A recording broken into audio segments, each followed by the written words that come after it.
all agreed the questions that were most interesting to ask in advance.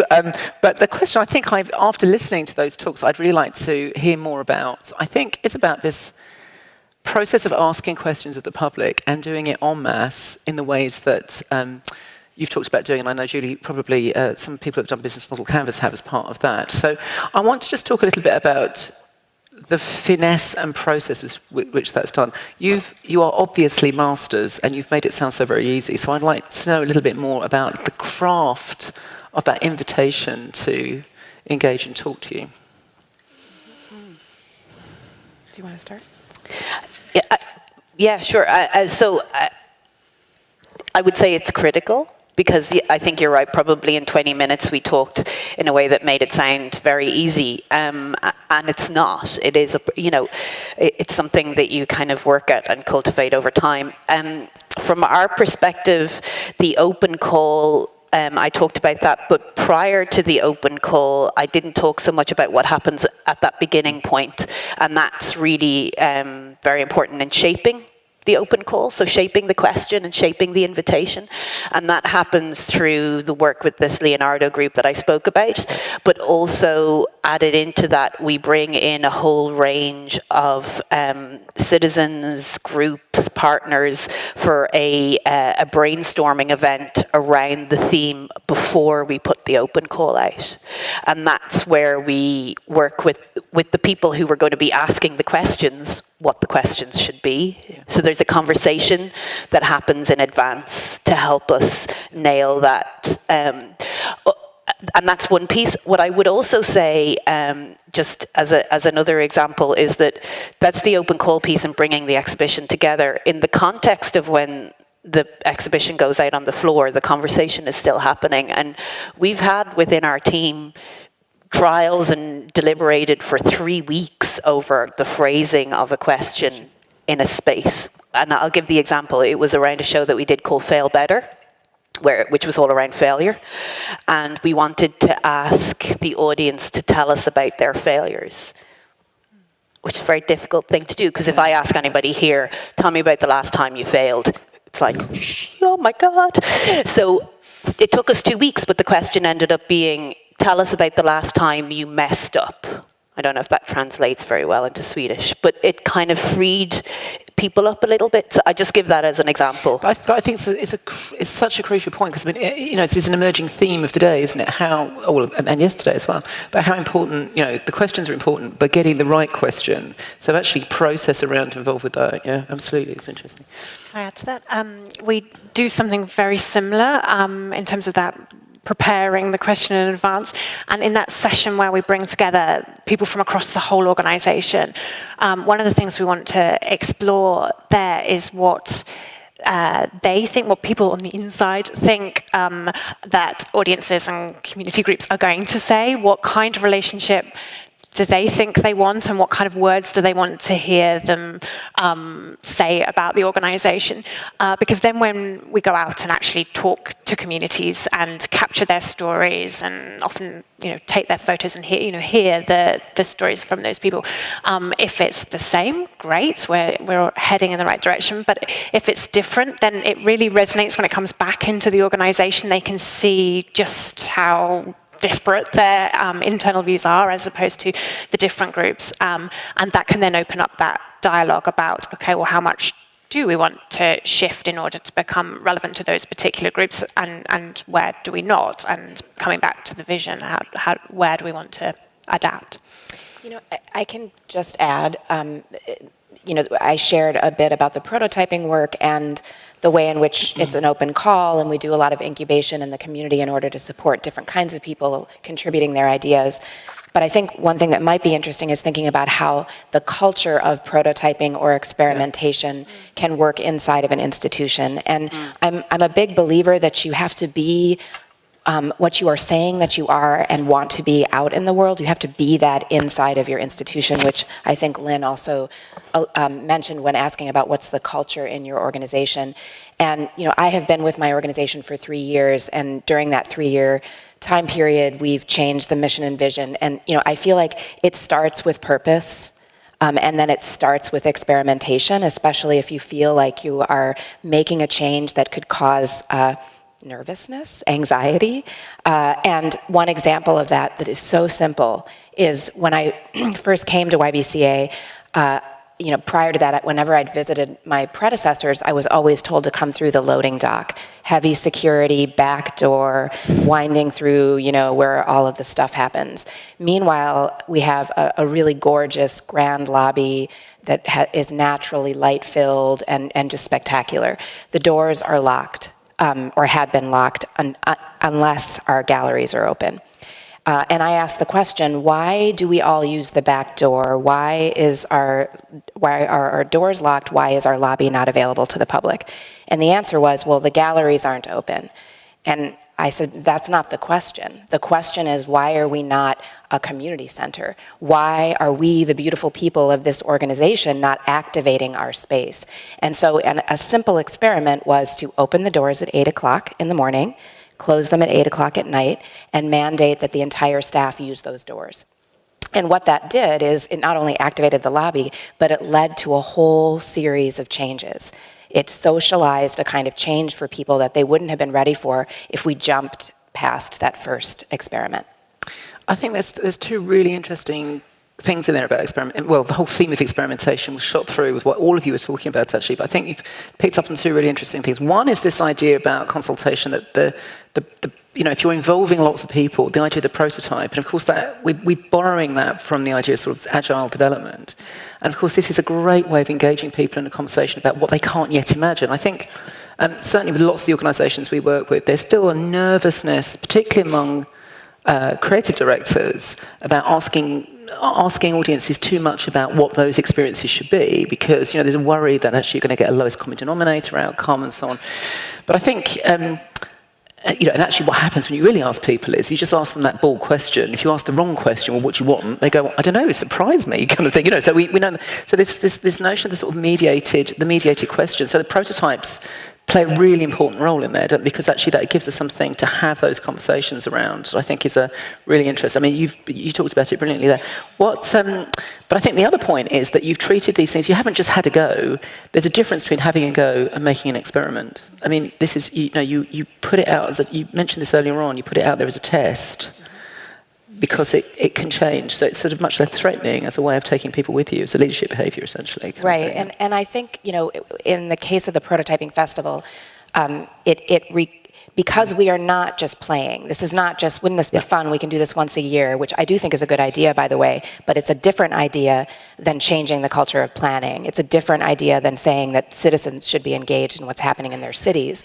And so because we knew we had that big, bold idea, we had to have the right partnerships and the right leadership. So the San Francisco Planning Department, the mayor of the city, had to be committed. And that to me is a very essential part of it. If you know what you're trying to head to, you kind of need to know, who do we need to get there? Because again, as was pointed out earlier, we can't go there on our own. And a planning department, heavily bureaucratic, stuck in a lot of legislative stuff, and can get stuff done at City Hall that an arts organization frankly cannot. And then an arts organization can be nimble and creative in a way that a planning department can't. Put those two things together and you can change the world. And I'm very proud to say that prototyping festivals are happening all over the world. I was in Perth, Australia recently for their first ever prototyping festival. We also now are moving legislation through San Francisco City Hall called Places for People that will permanently make it easier, cheaper, and faster for citizens to do this kind of work. So you can, if you see where you want to go and you incrementally aim to get there, you can actually change things. And so that example in San Francisco is about, that is social change. You've introduced a way of engaging the public that has now changed the landscape.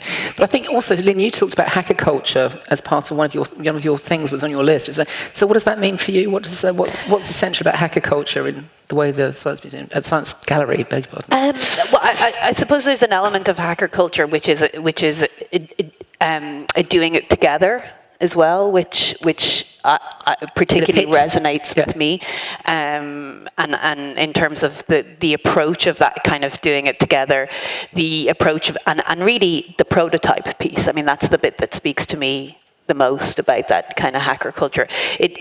And I think that in the context of our space, this idea that we very much talk about, and I mentioned it in the talk, but that we very much talk about the exhibit piece, the public engagement piece, when our audience come in the door, as being part of the prototype phase. It's when we open an exhibition, it's not, here is a beautiful all singing, all dancing piece. It is all singing and dancing for sure, but it's still evolving, and it's at a next part of its iteration, which is when it starts to engage in conversation with the visitors who come in. As a funny aside to that, I managed to, on that basis, talk about the business model, we tour shows in Science Gallery, and actually one of the reasons that we're able to get a VAT rebate on our exhibitions is because they're seen as a part of the middle of a process. They're not the end point. So there's advantages in everything. So it would map beautifully onto the canvas, would it not? As a kind of starting in a very particular place. Yeah. Anyway. And you can do that. You can prototype in really simple ways as well. So we can use a canvas as a prototype in itself just to talk about potential directions. But we also do things like just creating mock-up web pages or a sample of a different copy. So you're not necessarily asking what someone wants, but seeing how they respond to different things in a really easy, low-cost way. But that concept of A/B testing, but it's important that you do test it, isn't it? You've got your control and you count what the reactions are. But I think there's and I think if there's one thing that would be great to go away with as change agents, I think is this looking at how agile product design is changing the way we think about what we do. Because for me, the reason it's such an important concept is not just it's fast, quick, iterative, but it puts the user right in the middle of the conversation. And that, to me, is that, in a way, artists have been doing that for thousands of years, but I think the codified thing, so here's an action, go and read the Agile Manifesto, because I think it's a really useful starting point for some creative thinking. Right, that's me, good. Now, some people now thinking, shut up, you're supposed to be moderating this conversation, I've got a question. That was my idea there, was to stimulate you into asking those burning questions. So can I invite somebody to chuck in a question into the pool? I'm patient, I can wait. Lovely, thank you. At least two of you. See, Joe's used to me saying, I'm patient, I can wait. That's right. Let's lady in the front first. So, thank you. Who are you? Sorry. Well, yes. Oops. Hi, my name is Angelica, and I work at Kultur i Väst. My question is, how important, or is it important, where your houses are? How do you reach the community? Is it the place where the house is, or is it how you go about it? Yeah, I'll start. I think it's a very important question, as I mentioned earlier. Many, if not, well, almost all of us probably have physical spaces, and those spaces are probably in need of some transition. I think it's both and. I think our homes are incredibly important, again, as creative homes for the people in our communities, as places to gather. We're uniquely situated to bring different kinds of people together. There aren't that many institutions in the world that can do that. And so I think our places are very important. I think work in community is another layer of that and also very essential. I would say that the work in community, in my opinion, should not be about trying to get people to come back to your place. I think work in community needs to be genuinely about being in community. And last thing that I'll say is that I think that going out, shutting the sort of, definition of space, the territory of space, and trying things in the street, in community, in the parks, wherever you're working, can lead you back home in different ways as well. Yeah, we often ask the provocative question when we're looking at the what-ifs of what if you didn't have a venue, and what would that mean? Can you still deliver your vision? And not necessarily to say get rid of the venue, but to think through that potential and what what it is you stand for and who you're for. I was talking to a group last night about Derby Silk Mill. Some of you may know the work that they're doing. So a few years back, they had a big funding application turned down, and they did a lot of soul searching and commissioned a lot of research, and different consultants were telling them the place should be about this or it should be about this. And they didn't act on any of that. Instead, what they've done is they've employed someone from Derby who's gone out into the community and talked to people and asked lots of questions about them, not about the venue, about what is it that, where do you go that you feel like you really belong, and where do you feel really welcome, and what is Derby to you? What's it all about?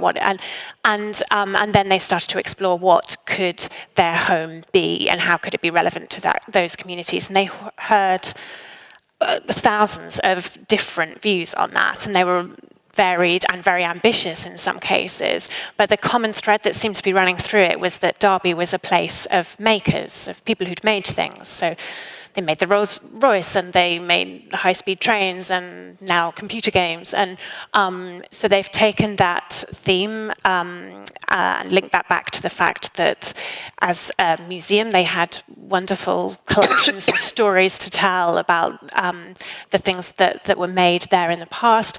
And they're redesigning the venue to be, the museum to be about a museum of making. So part of it is about celebrating makers of the past, and part of it's about enabling makers of the future, which is what their community was telling them they felt they were. So they've transformed the whole of the ground floor into a workshop, and as part of redeveloping and reimagining their future, they've got lots of different people in to run workshops in the workshop, looking at creating the fixtures and fittings for the new reworked museums, really, thinking about what that community really wanted, how they wanted to see themselves reflected in it, and it's helping them to, imagine how they might become more relevant to them. I just wanted the interviews in that thing, actually. Great. Lynn, tell us about place for you. Well, I suppose there's a few things. One of the things that we do, that brainstorming process I talked about, that never happens in the Science Gallery. So it always happens somewhere else, usually in theatres or in local community centres, or actually one point in the middle of a square in the summer. So that seeding process, being out in the community, is quite important. Another thing about place that's quite interesting, for Science Gallery, so where we are, we have a big, I don't know if you could see it on the video, but we have a big glass front to our building, and where we're located is on the corner of Trinity College, which is Ireland's leading research university, which was seen as being quite elitist and shut off very much to the local community. That glass building opened that somewhat. But while I do believe, and the spaces that we have are very important, it's what happens in a space. It's so important to get a sense of behavior in a space. So there's maybe an interesting anecdote that I could tell in that context, which is that I talked a lot about how conversational Science Gallery is. How when people come in, we have these mediators who are talking to people. So it's loud and it's noisy. And there's a few things that accidentally happened that led to that, but actually, in retrospect, if we hadn't have done the things that way and encouraged that piece, that accidental occurrence, we wouldn't be where we are today. And so one is that our cafe is not distinct from our gallery spaces. So our cafe and galleries bleed into each other. So sometimes you can be standing ordering a coffee, but actually in the middle of an exhibit.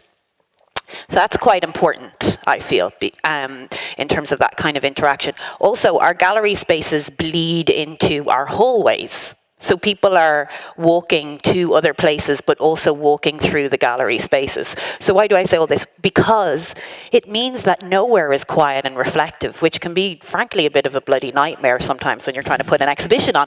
But actually, the result of that is that it's noisy, it's conversational, so that if you are somebody who's coming in from the community and you want to have a conversation, you don't feel like you have to have a kind of conversation like this and that everybody is going to hear you. You can have a conversation like this because you know that everybody is in the same boat. And I would encourage you to kind of look at that within your own spaces. You know, what are the kind of just the environmental, how can you work with your existing building? Is there little secrets and stories that your place can tell you in terms of how you could potentially interact with your audience? I think that's, so how, people know how to behave in shops, but how could you change a behavior in a retail space into a behavior in engaging with the workshop, which we do in our make shop space? How do you change the way that people conversationally behave in a coffee space into something that happens in a gallery space? So, sorry, it's a little bit of a move on from that, but yeah. Well, no, but I think this space and place, and the interplay between those two things. Really, Angelica, did you have anything was there something behind that question, or just curiosity?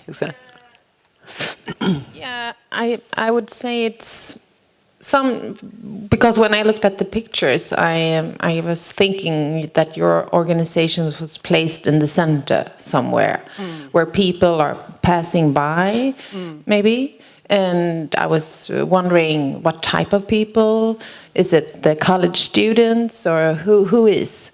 And how will somebody who lives maybe 30, 40 minutes away from that house or building find its way in? So for me, that's one of the questions that I was wondering. And We might come back to that. Deborah raised a kind of quite intriguing question about creating paths back to the organisation. I think, so we could come back to that one. I'm going to go on because I know another question over there. Put your hand up again. Hello, my name's Jo Kay. I'm an audience development consultant based in Manchester in the UK.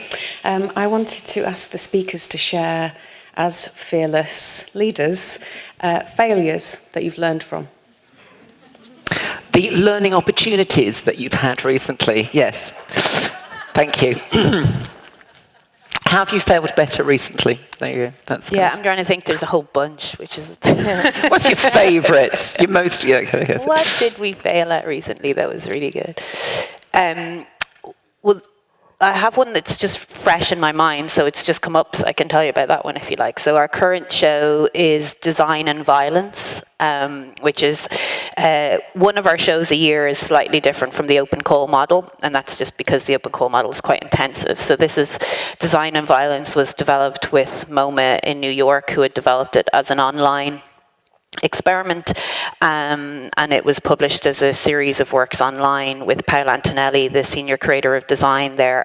She wanted to have it in she won't mind me saying this, she wanted to have it in MoMA in New York, but they wouldn't let her have it as an exhibition, so she called us and said, hey, would you guys be into this? And we were like, yeah, we'd love to. Anyway, so it's a very object-based show, which is unusual for us as an organization, because sometimes objects, depending on how you do it, it can feel quite passive for an audience when they come into the space. So we decided that we would have this archive space, right? So the concept of the show is design that leads to violence, that mitigates violence. Sometimes we have this very happy, glossy idea of design, but there's darkness and complications there. So we put together with it through a brainstorming with community about 50 different archive items, and then we wanted our audience to come in and curate this part of the show. So we wanted them to come in and select bits from the archive, and we developed plinths with little lighting things, and people could put on white gloves and place the object, and then they had to write a text, a label for it, and put it beside it.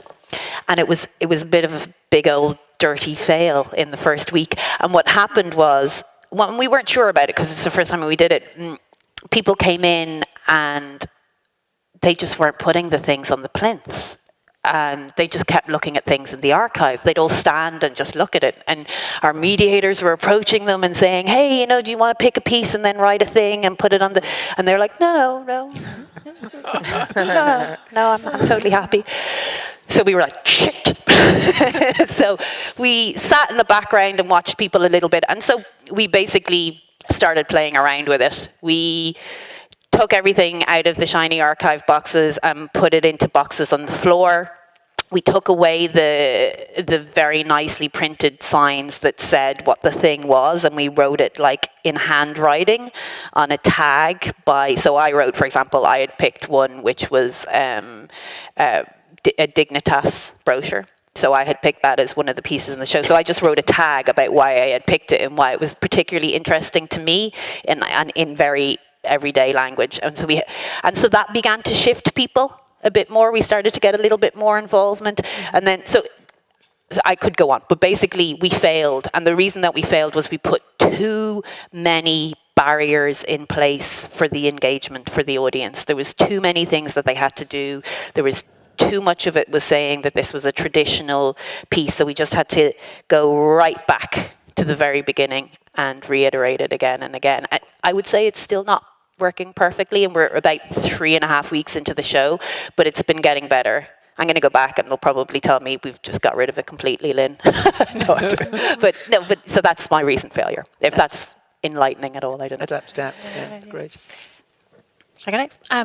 So this is something we think about a lot. The AMA is a professional development organisation, and we want to make sure that the support that we're providing to our members and our delegates is actually having a real impact, and they're able to put that training into place. And a while back we were running a digital programme, and we were kind of asking people what impacts it's had and what they were doing as a result of it. And they just came back with this whole load of barriers that they'd hit, kind of brick walls that internally they'd struggled with, whether it was kind of communicating it upwards or sideways across the organisation. That was a bit of a wake-up call for us in a kind of great, people are being inspired, but they're not actually putting into place the things that they're wanting to do. So we've started, we launched a couple of, calling them academies, but it's basically kind of picking up on what we were saying earlier about experimentation and prototyping to help people to play with things and put things into place. So people are now joining those academies as mostly as joint fellows, where there's a CEO and a digital person working together, or a marketer and a digital specialist, and they're being we're supporting them with an international mentor so it's all happening online, and the mentor's job is to help them think big, and then we provide online learning to help them explore different ideas. So each fellow puts into place an experiment internally, and then because they're working together and not just as individuals, and they're not just sitting and listening, they're actually being asked to do and feedback, they are actually starting to put it into place and drive change. And it's really encouraging that kind of, let's just try a little thing. What's the smallest thing you could do that could have an impact towards your end goal? And then kind of working and building on it from there. And then we're trying to capture what they've learned, what's worked and what hasn't, because, in line with your question, kind of we can often learn a lot more from the things that haven't gone wrong rather than things that have worked. So we're trying to capture those stories. And actually, if you'll forgive the short plug, we've got a website called culturehive.co.uk, and it's full of a couple of thousand case studies and articles and research and resources that are free and open to everybody. And we would love your stories about things that have worked and things that haven't worked, so that we can, as a sector, try and capture things that are effective and things that make a difference. There's still lots of stories about things that have worked. We're not very good at sharing the things that haven't worked. There are more of them, aren't there? Now, as a result so Joe, you've led the way there, just suggesting it's so useful to talk about things that haven't worked. Deborah, what kind of I think I'll answer it this way, which is several times, rather than an exhibition that during the course of 3 years, trying to radically reinvent an institution that has a couple of decades of history, one of the things that I think I definitely could have done better in certain instances is basically trust my gut.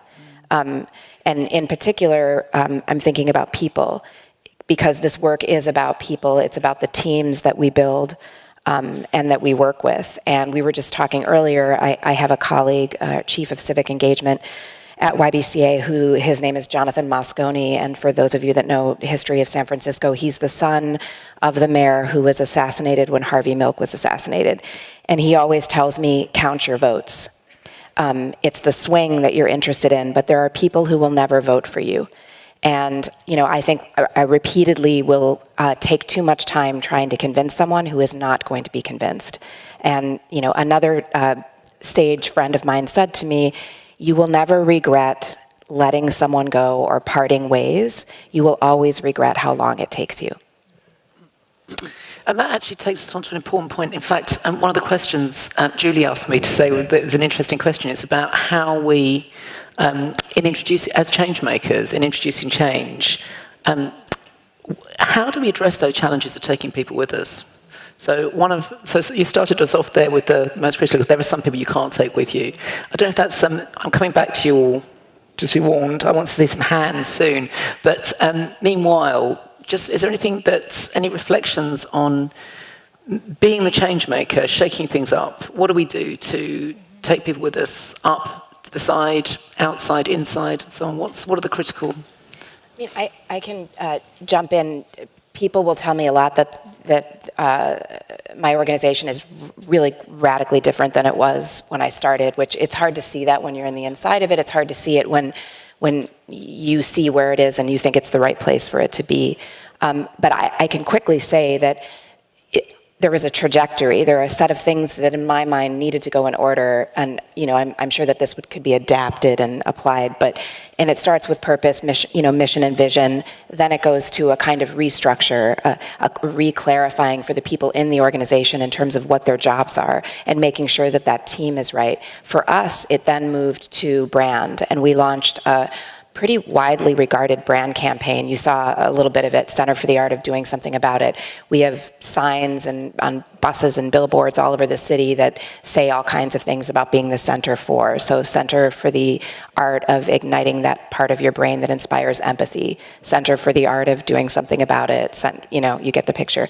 And what happened in that moment, because we had already done this teamwork, team building, was it landed so viscerally for our staff that they could say, oh, we're the center for the, you know, it became clear. So this sort of set of things to me was important part of being able to bring the whole team along. So sort of a mirror effect. So it's so letting the inside see the outside effect. That's right. Yeah, that's right. Okay. Lynn? Yeah, I mean, so we're quite young, and I suppose in the sense that we didn't, when we started as the organizer, so I've been involved in Science Gallery since the very beginning, and our founding director and myself, we were in a team of 3 when we opened up. And one of the critical pieces around the beginning, so how Science Gallery evolved was that the university had a concept for the space. They wanted it to be a space for public engagement with science. Snooze. No, sorry. And no, that's a terrible thing to say. But they had a very, very didactic vision of what that was going to be. And you know, I'm actually, my formal background is in science, and I love that. But you know, they wanted Maxwellian equations on the wall. You know, they wanted to tell people about science in a very kind of, and so when our founding director came on board, he came with this kind of vision around the art science piece. And my background at that point was very much in community engagement. I had worked in a number of local communities around the city that were going through significant regeneration. So I was really interested in that participative piece and bringing community and engaging, and that knock-on of informal learning and how those kind of programs could contaminate formal learning. So I see ourselves as this little skunk works on the side of the university that keeps lobbing grenades in and saying, no, do it this way, no, do it this way. And so anyway, when we started, so a critical piece when we started was we had to change the stakeholders' vision of what they wanted the space to be. And what was really important to that was finding about 10 people within the university who got it, who got what we wanted to be. And we worked really close, but also critically were really respected by their peers. So they were generally leading research scientists within the university who were of great standing amongst their peers. And we worked really, really closely with them. So the first 2 years, the exhibitions really were developed in collaboration. So that was a critical change point for us. Was making who influences who, that kind of mapping the who you need to identifying get to that and then through that showing really what the opportunity for this new vision was. Prototyping again. So very quickly, I mean, originally the concept was that there would be 50,000 visitors a year. Science Gallery now has 450,000 visitors a year, but in the first year we reached 250,000 visitors. And I think they very quickly saw, oh, people want this. Actually, people want this kind of interaction. They want this kind of programming. Julie, what about you? For some of the I was curious actually about some of the organisations you've actually worked with in Future Proof. What have you? You've had that 10-month period to see what they come up with some great ideas. What did they do to anything that really sticks out for you? Yeah, there were a number of different approaches, and some worked a lot better than others, so we're going to encourage some of those in the next round. There were some organisations where they were keeping it, the kind of senior management team were keeping it quite a closed shop, and they wanted to have the conversations by themselves and drive things forwards, and they have moved slightly slower than some of the others. The ones that have driven change quickest were where they involved trustees in that initial day that we had. And we've had some lovely quotes back from their trustees that were kind of saying that now they know what questions they should be asking and looking for, and they're really bought into where the organisation wants to get to because they were part of that initial conversation.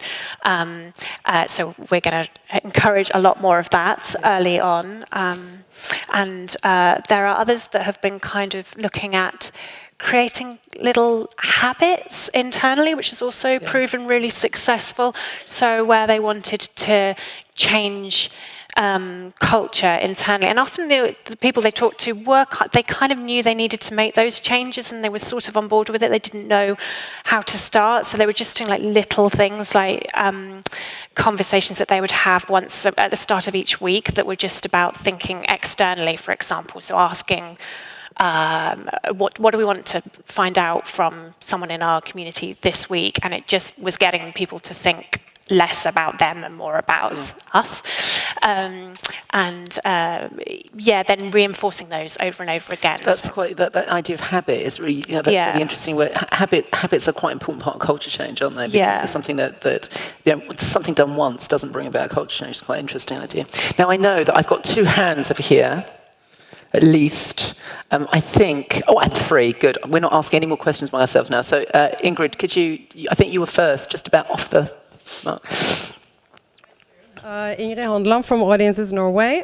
Coming from the performative arts sector to begin with, I've been noticing that you are all these examples of social inclusive leadership is from like yesterday, Kristin from libraries and now from museums. And I was just wondering, because I guess many of you guys here are from the performative arts sector, and I was thinking that is it really relevant with this shift from being content providers to more creative platforms? Is that really relevant and resilient for the performative arts? Yes. And how? Where are the great examples of the social inclusive leaders? Okay, Deborah, tell you're a performing arts organisation as well, yeah? Yes, we are a performing arts organisation. We have a 750-seat theatre, and we also have a very large black box. And one of my colleagues who you saw in the video, Mark Bamuti-Joseph, who leads the performing arts program, is also probably one of the most, at least in my country, renowned performing artists today. And he's the leader of the YBCA 100 concept. So what I think, the ways in which it translates are, Mark and other colleagues who are choreographers and theater makers who are thinking of process as much as product. So prior to my arriving at YBCA, it was known in the performing arts world as a presenting organization, which, you know, in my simplistic opinion, has to do with the object of presenting and not with the process. And so what we've been doing is transforming that concept. So we've commissioned Kyle Abraham, and his commission involves residencies in community, which is as important to us as the ultimate production.